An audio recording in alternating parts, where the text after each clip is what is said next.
Vandag pak ons 'n spesifieke boek oop, Ons Geskiedenis, geskryf deur J.P. Botha.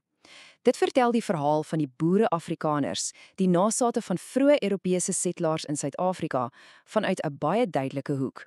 Ons gaan daardie storie vandag vir julle uitsit, presies soos die skrywer dit vertel het. Goed, kom ons spring sommer dadelik weg hiermee. Die skrywer mors geen tyd nie. Hy sê reguit in die voorwoord wat sy doel is. En hierdie aanhaling, dis die sleutel tot die hele boek. Die woorde heroïese worstelstryd is nie toevallig nie. Dit raam die hele geskiedenis as 'n epiese stryd en dis die lens waardeur elke gebeurtenis wat volg aangebied word. So om te verstaan hoe die boek by sy eindpunt uitkom, gaan ons die storie kronologies volg, presies soos dit uitgelê word. Ons begin by 'n tawwe begin, trek dan noord, sien hoe die nuwe republieke onder druk kom, beleef 'n oorlog wat op 'n vreemde manier gewen word en eindig met die uiteindelike verwesenliking van 'n nasie. Reg, so ons skop af by die heel begin, die vroeë dae aan die Kaap die Goeie Hoop. Hierdie tydlyn wys vir ons die boustene wat die skrywer gebruik om die karakter van hierdie nuwe gemeenskap te vestig.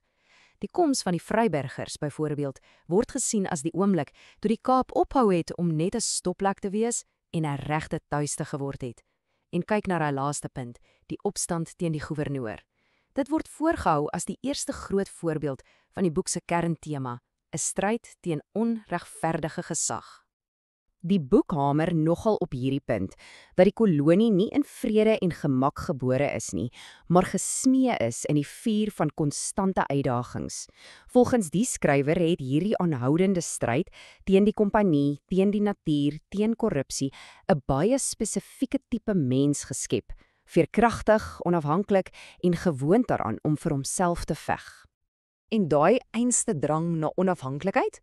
Wel, dit lei ons direk na die volgende en seker die belangrikste hoofstuk in hierdie hele verhaal, die groot trek. So, die groot vraag wat die boek dan vra is hoekom? Hoekom sou duisende mense net alles los en die diep onbekende intrek? Die boek se antwoord is duidelik. Dit was nie net 'n soeke na nuwe plase nie. Dit was 'n doelbewuste politieke daad, 'n vlug na vryheid, weg van wat hulle gevoel het, ondraaglike Britse verdrukking was. So, dit was nie net een ding nie. Die teks gee 'n hele wasgoedlys van redes, van al taal en kultuur wat bedreig is, tot finansiële verliese en die gevoel dat die regering hulle nie beskerm nie. Volgens die boek was dit die som totaal van hierdie griewe wat die voortrekkers laat voel het hulle het geen ander keuse nie as om die Britse ryk se grense agter hulle te laat en hul eie land te gaan stig. So, hulle stig toe hul eie republieke, die Oranje Vrystaat en Transvaal. Maar, soos die boek dit stel, is die stryd nog lank nie verby nie. Die vyand het net 'n nuwe gesig gekry. En hierdie tabelletjie vang daai konflik eintlik perfek vas. Aan die een kant het jy die boere-republieke wat basies net hul onafhanklikheid en hul eie manier van lewe wil behou. En aan die ander kant, die magtige Britse ryk met sy eie, baie groter planne vir die streek, veral nadat diamante en goud ontdek is. Twee totaal verskillende wêrelde op 'n botsingskoers. Die skrywer bou dan die saak op, stap vir stap, om te wys hoe hierdie konfrontasie onvermydelik geword het. Elke gebeurtenis op hierdie lys word aangebied as nog 'n bewys vanuit die boek se oogpunt van Britse aggressie en 'n onstuitbare dryf om weer republieke in te sluk. Dit skets 'n prentjie van 'n onvermydelike oorlog. En dit alles loop dan uit op die groot klimaks van die militêre stryd, 'n gebeurtenis wat die skrywer met 'n baie interessante paradoks beskryf. Hoe kan jy oorlog verloor, maar dit tog wen? Wel, dis die hele kern van die boek se argument hier. Ja, op die slagveld, militêr gesproke, was dit 'n verpletterende nederlaag, maar die teks argumenteer dat dit eintlik 'n morele oorwinning was.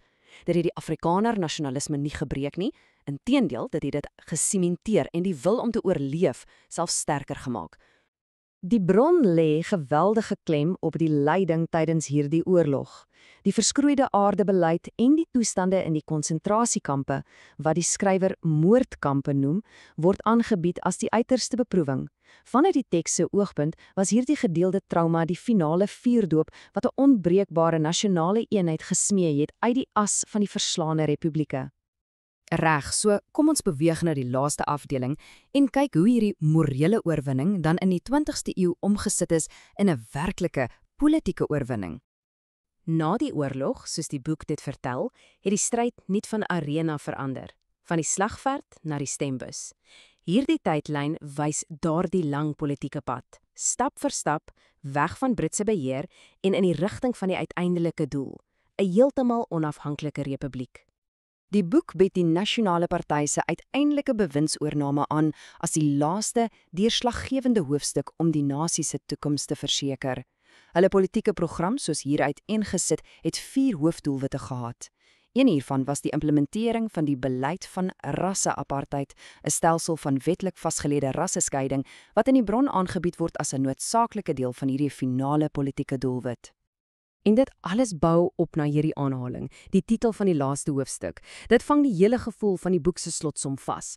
Vir die skrywer is dit die oomblik waarop daardie 300 jaar lange heroïese stryd uiteindelik en finaal gewen is. So, om dit alles vinnig saam te vat. Die bronteks Ons Geskiedenis vertel 'n baie duidelike, lineêre verhaal. Dis 'n storie van 'n aanhoudende stryd teen magte van buite, eers die VOC, toe die Britse Ryk, met die finale oorwinning wat altyd die stigting van 'n totaal onafhanklike republiek was. En dit los ons met 'n laaste gedagte om oor te pyns. Die narratief wat ons vandag verken het, is een baie spesifieke weergawe van die geskiedenis. Dit laat 'n mens wonder, nê? Hoe vorm die stories wat enige nasie oor homself vertel, nie net hoe hy sy verlede verstaan nie, maar ook die pad wat hy vorentoe kies?